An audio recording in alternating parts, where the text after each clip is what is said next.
ஜபக்கூட்டங்களுக்கு போனால் தேவனையை பார்த்து கொண்டிருக்கிறோம், உலகத்தை பார்ப்பதில்லை. உலகத்தை பார்க்கிறவர்கள் தேவனை பார்ப்பது இல்லை. உலகத்தையும் தேவனையும் பார்க்கிறவர்கள் அநேக நேரங்களிலே மக்களின் தேவைகளை பார்ப்பதில்லை. தேவைகளை பார்த்தாலும் தேவைக்கும் என்னிடத்தில் இருப்பதற்கும் என்ன பொருத்தம், பகிர்வு வேண்டும், என்னிடத்தில் இருப்பதை பகிர்ந்து கொடுக்கலாமா என்று கூட யோசிப்பதில்லை. ஆனால் சென்ற கேள்விக்கு பதில் சொல்லும்போது சமூகத்தின் எல்லா துறைகளிலும் நாம் ஜொலிக்கலாம். கிராஸ் அந்த சுவிட்ச் பிளேட் எழுதினார் இல்லையா, டேவிட் வில்கர்சன். அவர் ஒரு கிராம சபை போதகரவர். லைஃப் பத்திரிகை அவருடைய டேபிளில் கிடந்துதான். அன்றைக்கி ஜபிச்சுட்டே இருக்கும்போது திடீர்னு ஒரு பக்கம் திறக்குது. அங்கே ஒரு கேங்ஸ்டர் குரூப்பை பற்றி ஒரு ஆர்டிகல் இருக்குது, படம்லாம் நிறைய போட்டிருக்குது. அதை பார்க்குறாரு. அப்புறம் திரும்ப ஜெபம் பண்ண ஆரம்பிக்கிறாரு. இவங்களுக்கு போய் என்னை பற்றி சொல்லுன்னு ஆண்டவர் சொல்கிறாரு. அதுக்கப்புறம் என்ன செய்கிறார், கார் எடுத்துகிட்டு போகிறாரு. எப்படி பார்க் பண்ணணுன்னே தெரியாது, நகரத்தில் போய் இப்படி கோர்ட்டுக்குள்ளே பிஹேவ் பண்ணே தெரியாது. ஆனால் கடைசியில் என்ன செய்துட்டாரு, அந்த கேங்ஸ்டர்ஸ் ஆண்டருக்குள்ளே வழி நடத்திட்டார். தரிசனம் இப்பொழுது மன உருக்கமாக மாறினது அவர் ஜெபித்த போது தான். அப்போ ஜெபம் என்பது நமக்குள் இருக்கிற வற்புறுத்துதலை அதீதப்படுத்துகிறது. அப்போ தான் நம்ம என்ன செய்கிறோம், இனிமேல் என்னால் தாக்கு பிடிக்க முடியாதுன்னு என்ன செய்கிறோம், செயலுக்குள்ளாக இறங்குகிறோம். சமூகத்தின் எல்லா துறைகளிலும் நாம் சிகரம் தொடலாம் என்று சொன்னீங்க.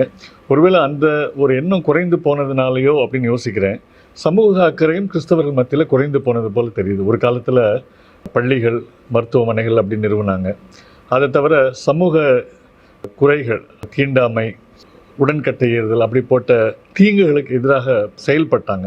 இன்றைக்கி அந்த சமூக அக்கறை முற்றிலுமாக இல்லாமல் போய்விட்டது போல தெரிகிறது. இதற்கு என்ன காரணம், நம்ம எப்படி இதில் ஒரு ஆரம்பத்தை செய்ய முடியும் அப்படின்றத என்னுடைய கேள்வி. சமுதாய பங்களிப்பு என்பது திருச்சபைக்கு தவிர்க்க முடியாத ஒன்று. ஏனென்றால் நாம் ஒரு சமுதாயத்தில் தான் வைக்கப்பட்டிருக்கிறோம். we live in a community. church cannot isolate. நம்மை தனிமைப்படுத்தி கொள்ள முடியாது. ரட்சிக்கப்பட்ட பிறகும் நம்முடைய நண்பர்களை இழந்து விடுகிறோம். விசுவாசிகளாக சேர்ந்து விட்டாலும் வெளி உலகத்திற்கு ஒரு தாக்கத்தை ஏற்படுத்தக்கூட முடியாதவர்களாக மாறிவிடும். இப்போ நான் சொல்ல விரும்புகிற முக்கியமான கருத்து என்னென்னா, நான் ஏற்கனவே சொன்னேன், ஆண்டவரை பார்த்தால் உலகத்தை பார்க்கின்ற பார்வை உண்டு. ஆண்டவரை சரியாக பார்க்காதவரை நமக்கு தரிசன பார்வை இருக்க முடியாது. தேவனை பார்க்கும்போது தேவையை பார்க்கும் ஒரு கண்களை தருகிறார். The vision of God leads to the vision of the need, the people around. தேவை என்பது மனிதர்களை பிரித்து பார்க்க முடியாத ஒன்று. தேவை உள்ள மனிதர்களை நாம் பார்க்கிறோம். அந்த தேவையை பார்க்கிற போது இந்த தேவையை நான் எப்படி சீர் செய்ய முடியும், என்னுடைய பங்களிப்பு என்ன. The knowledge of need leads to the ability to meet the need. இது மூன்றாவது பங்களிப்பு இருக்கிறது. இதில் ஏதோ ஒன்றை மட்டும் நாம் செய்துவிட்டு போக முடியாது. ஜபக்கூட்டங்களுக்கு போனால் தேவனையை பார்த்து கொண்டிருக்கிறோம், உலகத்தை பார்ப்பதில்லை. உலகத்தை பார்க்கிறவர்கள் தேவனை பார்ப்பது இல்லை. உலகத்தையும் தேவனையும் பார்க்கிறவர்கள் அநேக நேரங்களிலே மக்களின் தேவைகளை பார்ப்பதில்லை. தேவைகளை பார்த்தாலும் தேவைக்கும் என்னிடத்தில் இருப்பதற்கும் என்ன பொருத்தம், பகிர்வு வேண்டும், என்னிடத்தில் இருப்பதை பகிர்ந்து கொடுக்கலாமா என்று கூட யோசிப்பதில்லை. இதற்கு ஒரு காரணம் நான் எப்படி யோசிக்கிறேன்னா, ஆண்டவர் ஏற்றுக்கொண்ட பிறகு நம்ம கொஞ்சம் கொஞ்சமாக விலகுகிறோம். அதனால் நம்முடைய மொழி மாறிடுச்சு. சுத்தமான வீடுகளில் இருக்கிறவர்கள் சுத்தம் இல்லாத இடங்களில் இருப்பதற்கு யோசிக்கிறாங்க. we always talk about hygiene. சரிதானா? நான் நினைப்பேன், இல்லை அப்படி இருந்தோன்னா என்ன ஆயிடுவோம், நம்ம இந்த தீண்டத்தகாதவர்கள் என்று சொல்கிறோம் இல்லையா, அவங்க பக்கத்தில் போகவே முடியாது. அப்போ நம்ம சுத்தமாக இருக்கணும். சுத்தத்தை நம்ம சமரசம் செய்து கொள்ள வேண்டிய அவசியம் இல்லை, அசுத்தத்தை ஏற்றுக்கொள்ள வேண்டிய அவசியம் இல்லை. ஆனால் அசுத்தத்தில் வாழ்ந்து கொண்டிருக்கிறவர்களை சுத்தத்திற்கு நாம் கொண்டு வர வேண்டும் என்றால் அவங்கள தேடி போய் தான் ஆகணும். இங்கே வா இங்கே வாங்கன்னு சொல்லவே முடியாது. சபைகள் அநேக நேரங்களிலே உள்ளே வா என்று சொல்லுகிறது, மக்களை நாம் தேடி போவது இல்லை. அதனால் இந்த பகிர்வு மனம் என்பது நமக்கு மிக முக்கியமான ஒன்று. ஆண்டவரை பார்க்கும்போது வருகிற இந்த கரிசனை, இந்த கன்சர்ன்னு சொல்கிறோம் இல்லையா, அந்த கன்சர்ன் படிப்படியாக என்னவாக மாறும், கம்பேஷனாக மாறும், மன உருக்கமாக மாறும். நிறைய பேருக்கு கரிசனை இருக்கிறது, அந்த கரிசனை உள்ளவர்கள் செயல்படுவதில்லை.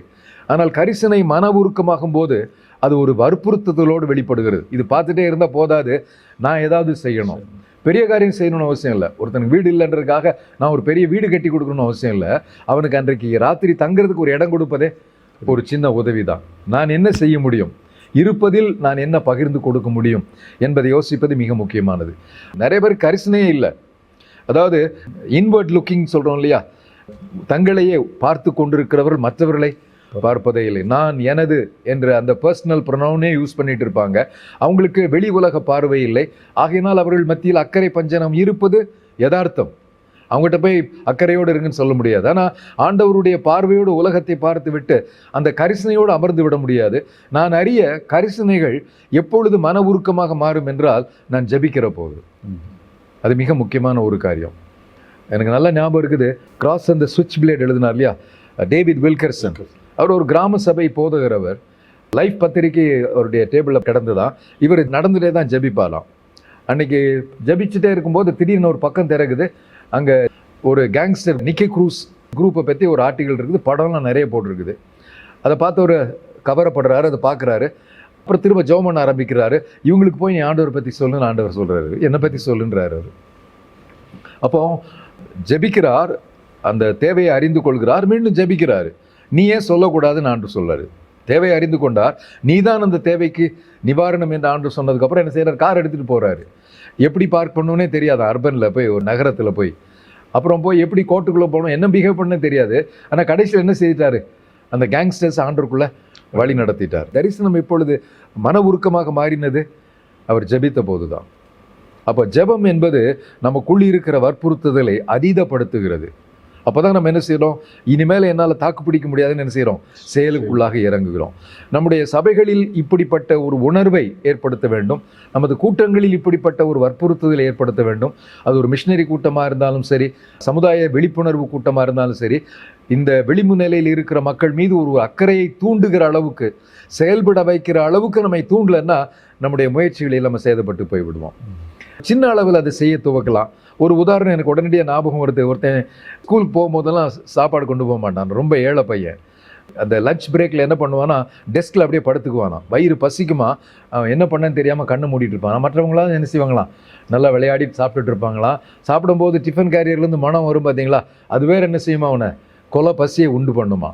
அப்போ என்ன பண்ணுவானா, அப்படியே அமைதியாக இருப்பானா. ஒரு நாள் ஒரு பிள்ளை என்ன பண்ணாலாம், அவள் கொண்டு வந்த அந்த சாண்ட்விச்சை கட் பண்ணி அவனுக்கு கொடுத்தாலாம் பாதியை. நீ சாப்பிடலையான்னு கேட்டாலாம், நான் சாப்பாடு கொண்டு வரலன்னு சொன்னாலாம். நம்ம 2 பேரும் ஷேர் பண்ணிக்கலாமா அப்படின்னாலாம், ஷேர் பண்ணாலாம். அதுக்கப்புறம் தினமும் கொண்டு வருவாளாம். அடுத்த முறை வரும்போது ஒரு சாண்ட்விச் கொண்டு வரலையா, 2 முறை கொண்டு வந்தாலாம். ஏன்னா அவன் கண்டுபிடிச்சிட்டா இவனுக்கு என்ன இல்லை, மதிய சாப்பாடு இல்லைன்னு சொல்லிட்டு. அப்படியே வந்துட்டு இருக்கும்போது கொஞ்ச நாள் ஆன பிறகு அவன் ஒருத்தரை பார்க்கல, படித்து முன்னேறி பெரிய ஆளாயிட்டான். அதுக்கப்புறம் இவனுக்கு குழந்தை பிறகுது. அப்புறம் அந்த குழந்தை ஒரு நாள் ஸ்கூல் கூட்டு போகும்போது, அப்பா எனக்கு இன்றைக்கு 2 சாண்ட்விச் வைங்கன்னு அந்த மகா சொல்லுது. அப்போ அவனுக்கு உடனே ஞாபகம் வருது, எனக்கு ஒருத்தி கொண்டு வந்தா இல்லையா, அதே மாதிரி இன்னைக்கு அவளுக்கு நான் நன்றி சொல்லணும்னு நினைச்சேன், இப்போ என் மகா என்ன செய்ய போறான், அதை செய்ய போறான்னு சொல்லி ரொம்ப சந்தோஷமாயிட்டானா. ஏன்னா அது வரைக்கும் அந்த பிள்ளைக்குனால நன்றி செய்ய முடியலையேன்னு நினச்சி அதுக்கப்புறம் தினமும் என்ன செய்தானா, கொடுத்து விட்டானா.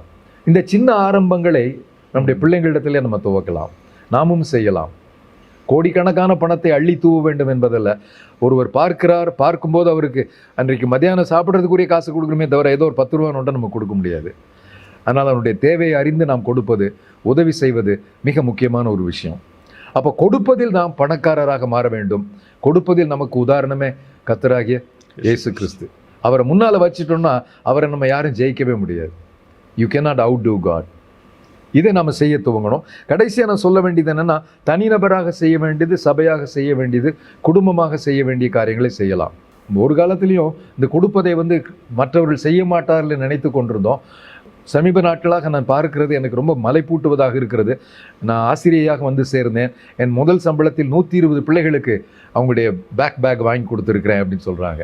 ஒரு ஆசிரியை என்னுடைய முதல் சம்பளத்தில் ஸ்மார்ட் கிளாஸ் ரூமாக என்ன கிளாஸை மாற்றிருக்கிறேன் அப்படின்றாங்க. ஒரு அம்மா தன்னுடைய மகன் இறந்து போனான், 13 வயசு பையன் இறந்து போனான்.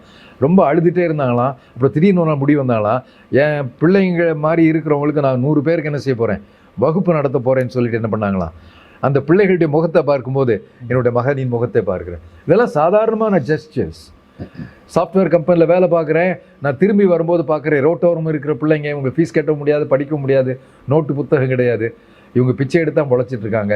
இனி வரும்போதெல்லாம் மாலையில் இங்கே நிறுத்துவேன், 4 பேருக்கு பாடம் சொல்லி கொடுப்பேன்னு சொல்லி அதை கேள்விப்பட்டு அதை நிறைய பேர் பார்த்து நானும் உங்களுக்கு ஹெல்ப் பண்ணுறேன், நானும் ஹெல்ப் பண்ணுறேன். இப்போ 100கணக்கான பிள்ளைங்க அந்த பேமெண்ட் டுவெல்லிங் சில்ட்ரனுக்கு ஸ்கூல் நடத்துகிறேன். இது நான் சாதாரணமாக நடந்துட்டு இருக்குது. ஒரு காலத்தில் சபைகள் செய்ததை சாமானியர்கள் செய்ய துவங்கி விட்டார். அப்படின்னா நம்ம ரொம்ப அட்வான்ஸ் லெவலுக்கு போக வேண்டியது இருக்கிறது. எனக்கு என்ன வருத்தம்னா, சபைகளில் கிராம சபைகளுக்கு பண்டிகைகளுக்கு என்று அநேகர் போகிறார்கள். அவங்க போனீங்கன்னா கோடிக்கணக்கான ரூபாய் செலவழிக்கிறார்கள். ஆயிரக்கணக்கான பேருக்கு சாப்பாடு போட்டு அதில் திருப்தி காண்றாங்க. ஆனால் அவங்க படித்த பள்ளிக்கூடத்தை பார்த்தீங்கன்னா அதே பாழடைந்த நிலைமையில் இருக்கும். அதை ஒரு ஆங்கில வழி கல்வியாக மாற்றியிருக்க மாட்டாங்க, பள்ளிக்கூடத்தை கல்லூரியாக மாற்றியிருக்க மாட்டாங்க, ஒரு தொழிற்சாலை அந்த கிராமத்துக்கு கொண்டு வந்திருக்க மாட்டாங்க, மரம் போட்டிருக்க மாட்டாங்க, ரோடு போட்டிருக்க மாட்டாங்க, கிராமத்து மக்களுக்கு ஒரு வாழ்வாதாரத்தை ஏற்படுத்தி கொடுத்துருக்க மாட்டாங்க. வருவாங்க, அவங்களுடைய படோடபத்தோடு சபைக்குள்ளாக வருவாங்க, வெளியில் போயிட்டே இருப்பாங்க. அவங்க மேலே எனக்கு ஒரு பெரிய கோபம் அதுதான். உங்கள் கிராமத்தை நீங்கள் என்ன செய்யணும்? முன்னேற்றணும். சாப்பாடு போடுறீங்களோ இல்லையோ, எல்லாம் இருக்கிறவன் தான் வந்து சாப்பிட்டு போகிறான். ஒரு காலத்தில் இல்லாதவங்களுக்கு சமபந்தி வச்சு கொடுத்தாங்க, இப்போ இருக்கிறவங்க வீட்டில் போய் சாப்பிட்டு போகிறாங்க. அதில் ஏதோ ஆசீர்வாதம் இருக்குன்னு நினைக்கிறாங்க. அது என்னை பொறுத்த மட்டிலே ஒரு கண்மூடித்தனம் தான். உங்கள் கிராமங்களை அழகுபடுத்துங்கள். எத்தனையோ பேர் வெளிநாட்டுக்கு போயிட்டு சொந்த கிராமங்களுக்கு வந்து அங்கே தொழிற்சாலைகளை ஆரம்பித்து அழகுபடுத்தினவங்க எத்தனையோ பேர் இருக்கிறாங்க. உதாரணங்களை என்னால் சொல்ல முடியும். மரங்கள் இல்லாத கானகத்தில் லட்சக்கணக்கான மரங்களை நட்டவங்க, பனை மர விதைகளை லட்சக்கணக்கில் விதைக்கிறவங்கலாம் இருக்கிறாங்க. இன்றைக்கு தூர்வாராத குளங்களை தூர்வாரி எத்தனையோ 1000 கிராமங்களுக்கு வாழ்வடைந்தவங்களாம் இருக்கிறாங்க. இப்போ சாமானியர்கள் தனிநபர்களாக இப்படி துணிந்து செய்கிற போது ஏன் சபைகள் புரட்சி பண்ணக்கூடாது? ஒரு புரட்சிகரமான சமுதாயத்தை சபைகளிலிருந்து நாம் துவக்க வேண்டும். இந்த அக்கறை பஞ்சம் நீங்குமானால் ஆண்டவர் பெரிய காரியங்களை நம்மை கொண்டு அவர் செய்வார். நன்றி அண்ணே. அதாவது சுயநலம் அல்லாத பிறர் தேவை அறிந்து ஆண்டவரை போல் நம்மளும் செயல்படணும்னு சொன்னீங்க. ரொம்ப நன்றி. சிறு பிள்ளைகளை நடத்தும் போதும் வாலிபருக்கும் அவர்களை குறித்த தேவ நோக்கம் உண்டு என்ற அறிவும், அவர்களுக்கு கனவுகள் தேவை என்பதையும் அழகாக சொன்னீங்க. ஸ்டார்ட் யங் அண்ட் பர்சிவியர், அதுதான் இன்றைக்கி நம்ம அவர்களுக்கு சொன்னது. அது நாங்களும் கேட்டோம். ஒவ்வொரு அடியாக எடுத்து முன்னேறவும் அதற்கு தைரியமான ஒரு கீழ்ப்படிதலும் தேவை என்று சொன்னீங்க.